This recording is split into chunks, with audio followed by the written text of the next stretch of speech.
This is such a common question. Is my baby overtired or undertired? And it's really hard to nail the answer sometimes because your baby can't talk. Well, I'm here and I can't wait to talk to you all about it. Hi, my name is Sarah Bossio, and as the owner and lead pediatric sleep expert at Your Zen Baby Sleep, I have helped hundreds of families get their sleep in order so that you as the parents can get more of it. I am really looking forward to talking all about the signs of under and overtired, how to recognize it, how to fix it so that you can really nail naps and get bedtime in order.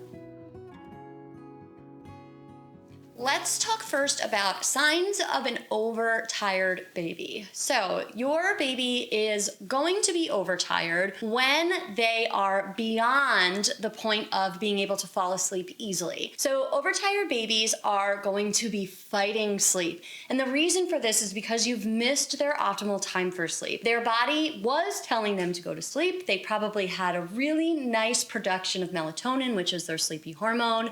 And once we've missed that window, their body said, ooh, you have been saying to go to sleep, and I've been telling you fall asleep, and I've been giving you this melatonin, and you have been staying awake for some reason or another. I'm gonna turn your fight or flight system on, I am gonna shut your melatonin off, and I'm gonna surge your body with cortisol and adrenaline. So you can imagine when our bodies are in excess of cortisol and adrenaline, this is going to have an effect on our nervous system. Just picture what happens when we have excess cortisol and adrenaline or excess of our stress or awake hormone in our system. This means that we are going to be hyperactive. We are going to fight sleep. We are going to be extra hard to settle. Maybe we will be cranky. We might see symptoms of this in back arching, right? You might see the classic back arch. Maybe we might be crying even more than we were before. All of these symptoms are going to be classic signs that your child is actually very overtired. Sometimes we confuse overtiredness with our baby is hungry, or maybe our baby is gassy. Maybe our baby needs an extra feeding or they need a diaper change, and we're searching for signs of something else, and it's actually, no, our child just needs a nap and we've missed their ideal sleep window. It doesn't mean that your baby won't fall asleep, right? So eventually your child will succumb to the overtiredness, and eventually they will fall asleep. What are signs of an overtired baby at the end of a nap, or in the middle of the night, or in the morning? You're going to see shorter naps and more broken nighttime sleep or early morning wakings.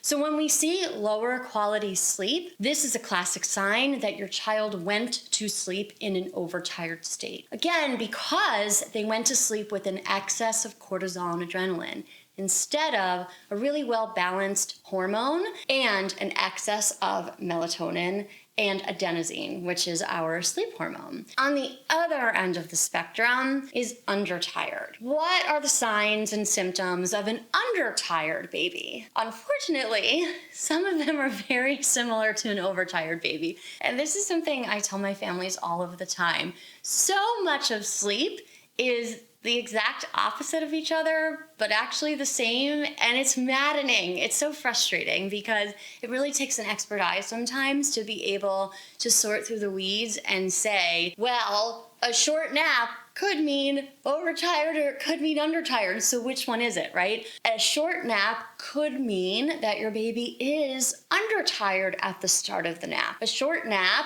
or taking a long time to fall asleep could also mean that your baby is undertired at the start of the nap. The difference is, at the end of the nap, that is going to be the differentiator of whether or not your baby was undertired or overtired. When your baby wakes up, if they wake up happy and they open their eyes and they're babbling and they're kicking their feet and they're very content, this means that the nap was sufficient and they were undertired, and all they needed was a very short period of time to sleep and take the edge off, and the nap was enough. They could have stood to stay awake a little bit longer in order to increase that sleep pressure and take a longer nap. If your baby woke up angry at the end of the nap, if they woke up crying and they took a long time to fall asleep, this would have meant that your baby was overtired at the beginning of the nap, right? So it is sometimes very difficult to see when a baby is undertired or overtired at different sleep phases.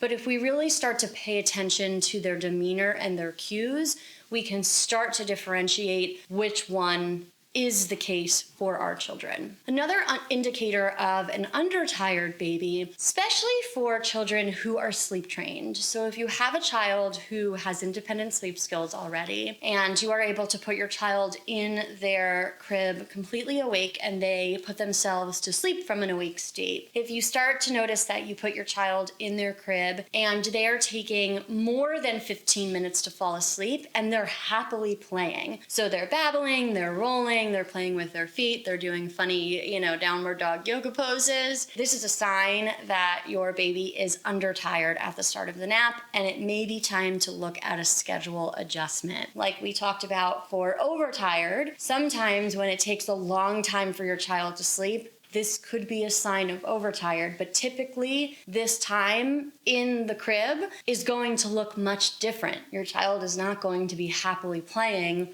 rolling around, doing fun little yoga poses. They're going to be very upset because their cortisol and adrenaline is going to be high and they are going to be overtired and wired. How do we identify the root cause of your child's overtired or undertired symptoms? The best way to do this is take some data. This doesn't have to be a long and arduous process. I love using simple baby tracking apps. The one that I use with my families is specific to sleep consultants. It's called the Rested app, and we love it. So it allows us to track sleep data and log both naps and bedtime and overnight sleep. My families have reported before using the Rested app that they love apps such as Huckleberry and Baby Tracker.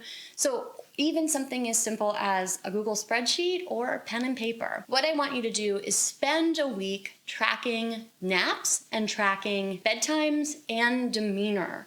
So it's not just important to track the time of sleep and the length of the naps. It's also important to track the amount of time it takes to fall asleep or the onset of sleep. That's something as a sleep expert when I'm working one-on-one with a family that really is the magic sauce to figure out the correct timing and schedule for families.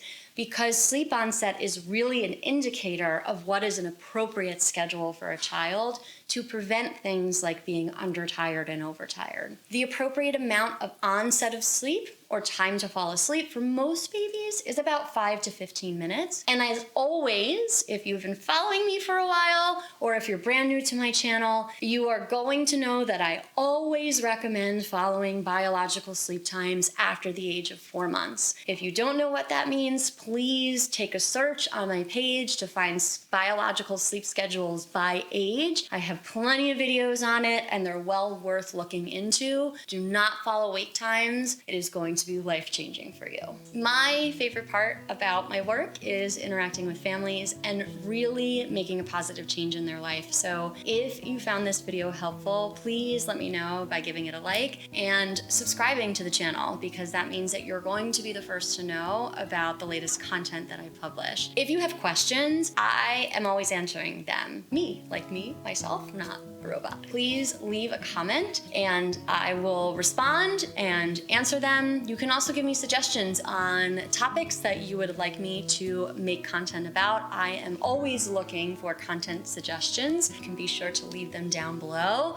I am looking forward to giving you the next sleep video, and as always, from my living room to yours, I am so looking forward to seeing you next time, and thank you so much for being here.